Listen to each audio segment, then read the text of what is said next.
नमस्कार दोस्तों, स्वागत है आपका हमारे इस चैनल हिस्ट्री विद आकाश में। दोस्तों, जैसा कि हमने आपसे वादा किया था कि हम एक टॉपिक उठाएंगे तो उसको पूरी तरह जड़ से ख़त्म करेंगे। तो अभी मैंने 2 वीडियो डाली हैं जिसमें हमने वर्णमाला के स्वर के बारे में देखा है। आज की ये तीसरी वीडियो भी हमारी स्वर के ही बारे में है।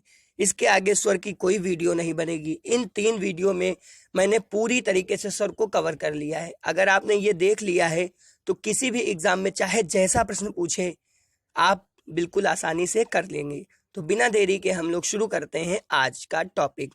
आज का टॉपिक दोस्तों जो है वो है स्थान के आधार पर स्वरों का वर्गीकरण। बात करें स्थान के आधार पर स्वरों के वर्गीकरण की तो दोस्तों ये भी कई प्रकार से किया गया है। आइए एक एक करके सबको देख लेते हैं। सबसे पहले बात करते हैं कंठ से कि यानी कंठ से कौन से स्वर उच्चरित होते हैं। तो ये दोस्तों हमारे 3 स्वर उच्चरित होते हैं। एक हो गया हमारा विसर्ग और छोटा आ और बड़ा आ। दोस्तों इसकी कोई ट्रिक नहीं है, ये आपको याद ही करना है क्योंकि हर चीज़ की कोई ट्रिक नहीं होती है।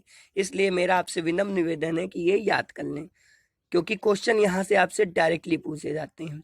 अगला है तालव्य से, यानी तालव्य से कौन से स्वर उच्चरित किए जाते हैं। तो ये हो गया आपका छोटी ई और बड़ी ई।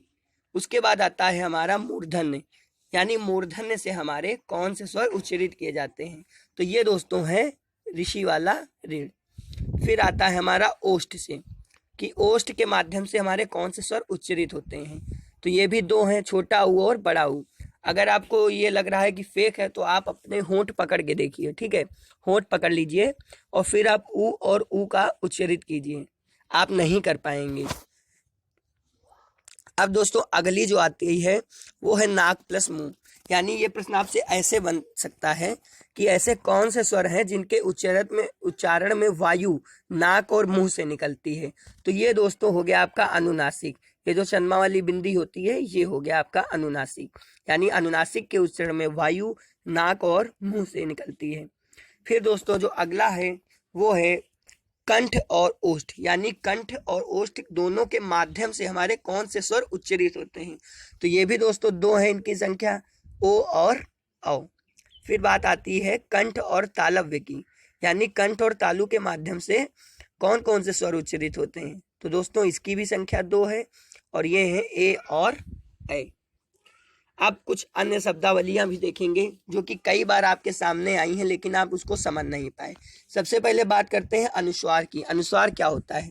तो अनुस्वार होता है ये मेन बेसिकली आपकी अंक की बिंदी, ठीक है। और इसके उच्चारण में जो वायु निकलती है वो हमारी केवल नाक से निकलती है।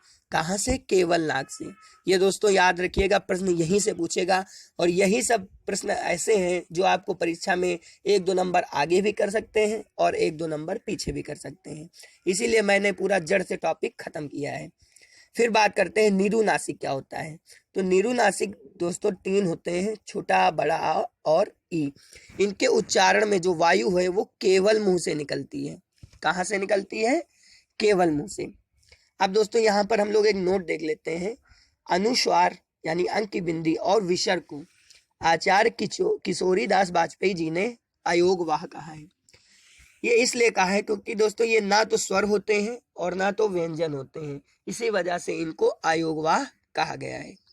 अब ऊपर का टॉपिक हमने पढ़ लिया, अब इसी के आधार पे हम लोग कुछ एमसीक्यूज करेंगे। सबसे पहला जो प्रश्न आपसे ये बनता है कि निम्नलिखित में से कौन सा स्वर है जो केवल मुंह से उच्चारित किया जाता है। अब आइए ऊपर देखते हैं केवल मुंह से आपका कौन सा उच्चारित होता है। तो आपको यहाँ पर देखना पड़ेगा, ये देखिए जो निरुनासिक होता है आपका वो केवल मुंह से उच्चारित होता है, यानी इसमें जो वायु है वो केवल मुंह से उच्चारित होती है, निकलती है, सॉरी। तो आपका आंसर हो जाएगा ए, यानी निरुनासिक। फिर दूसरा कंठ और ओष्ठ से उच्चरित स्वर हैं। तो अभी जैसा कि मैंने आपको भी बताया ओ और औ, इसका सही आंसर हो जाएगा। और ये जो ए और ए है ये तो आप जानते ही हैं कि कंठ और तालु के माध्यम से उच्चरित होता है, और ये ऊ और ऊ जो है ये आपका ओष्ठ के माध्यम से उच्चरित होता है। फिर अगला प्रश्न, अनुस्वार और विसर्ग को अयोगवाह किसने कहा। ये दोस्तों बहुत अच्छे प्रश्न है, ये आपको कहीं नहीं मिलेंगे। तो जैसा कि मैंने आपको अभी वीडियो में बताया कि आचार्य किशोरी दास वाजपेयी जी ने अनुस्वार और विसर्ग को अयोगवाह कहा है। फिर अगला क्वेश्चन है मूर्धन्य से उच्चरित होने वाला स्वर है। तो इसका जो राइट आंसर होगा दोस्तों वो हो जाएगा ऋण। फिर सबसे लास्ट में जो क्वेश्चन है वो है अनुनासिक के स्वरों के उच्चारण में वायु कहाँ से निकलती है?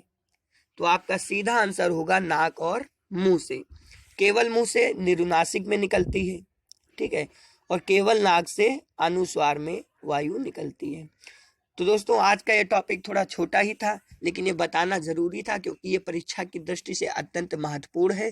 दोस्तों अगर आपको मेरे द्वारा बनाई गई वीडियोस और कोर्स पसंद आ रहे हैं तो मेरी वीडियो को लाइक करें और कमेंट करें और चैनल को ज़रूर सब्सक्राइब करें।